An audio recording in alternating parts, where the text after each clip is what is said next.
المتقين هو الأول والآخر والظاهر والباطن وهو بكل شيء عليم.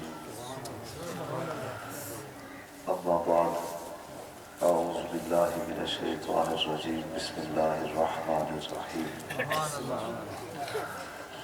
إن الله وملائكته يصلون على النبي يا أيها الذين آمنوا صلوا عليه وسلموا تسليما.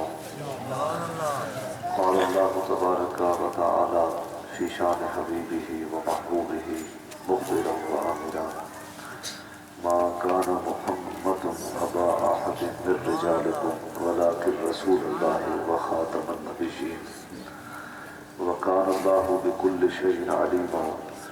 اللهم صل على سيدنا ومولانا محمد النبي الأمي وعلى آله وأصحابه وبارك وسلم. الصلاة والسلام عليك يا سيدي يا رسول الله. الصلاة والسلام عليك يا سيدي يا حبيب الله. الصلاة والسلام عليك يا سيدي يا محبوب رب العالمين. الصلاة والسلام عليك يا سيدي يا رحمة للعالمين. يا رسول الله انظر حالنا، يا حبيب الله اسمع قالنا. إنني في بحر غم مغرق خذ يدي ساحل لنا أشقالنا. يا صاحب الجمال ويا سيد البشر من وجهك المنير لك ظهر الكمال. لا يمكن الثناء كما كان حقه بعد خدا بزرگتوه قصہ مختصر. واجب الاحترام عزت و تقریب احباب محفل، حاضرین محفل، معززین علاقہ، عوام اہل سنت، السلام علیکم ورحمۃ اللہ وبرکاتہ. دل سے دعا ہے اللہ تبارک و تعالی جل مجدہ الکریم، مالک رب ذل، خالق عرض و سما، آج کی اس بابرکت پر رونق پرخلوص باوقار محفل میلاد مصطفیٰ صلی اللہ علیہ وسلم کی تقریب حسن کو اللہ کریم اپنی بارگاہ رب ذل کے اندر شرف قبولیت عطا فرمائے. آج 12 ربیع الاول شریف کا بابرکت اور عزت والا دن ہے. ہم سارے ہی اپنے آقا و مولا امام الانبیاء حضور سرور کائنات صلی اللہ علیہ وسلم سے اظہار محبت و اظہار عقیدت کے لیے یہاں پر جمع ہیں. اللہ تبارک و تعالی ان محبتوں کو مزید توانائی عطا فرمائے. حضور تشریف لائے تو اس کائنات کو حسن بخشا گیا، اور حضور ہی در حقیقت وجہ کائنات کی وجہ ہے.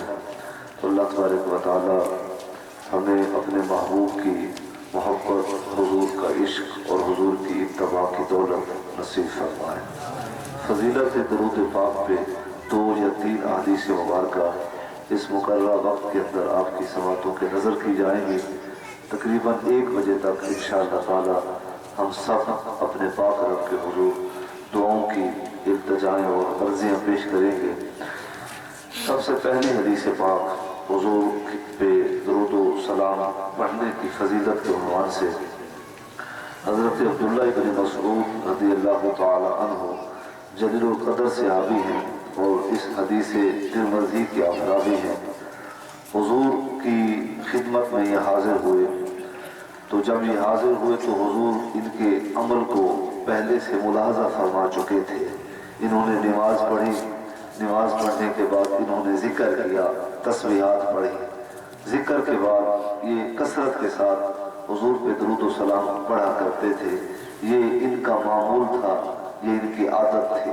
حضرت عبداللہ بن مسعود رضی اللہ تعالی عنہ، حدیث ترمذی کے الفاظ ہیں: ثم صلاۃ النبی ثم دعوۃ لنفسہ، کہ جب انہوں نے عبادت سے فراغت پائی تو یہ بیٹھ گئے تسبیحات کرنے، اور پھر حضور پہ یہ کثرت کے ساتھ درود و سلام پڑھنے لگ گئے. یہاں سے ایک جملہ سنتے چلے کہ یار یہ کتنے سعادت مند اور خوش نصیب لوگ ہیں کہ درود اس ذات رحمت پہ پڑھ رہے ہیں جس ذات کو اپنی آنکھوں سے دیکھ کے اس ذات رحمت پہ درود پڑھا جا رہا ہے. حضور تشریف فرما ہے بنفس نفیس، اور حضور پہ درود پڑھا جا رہا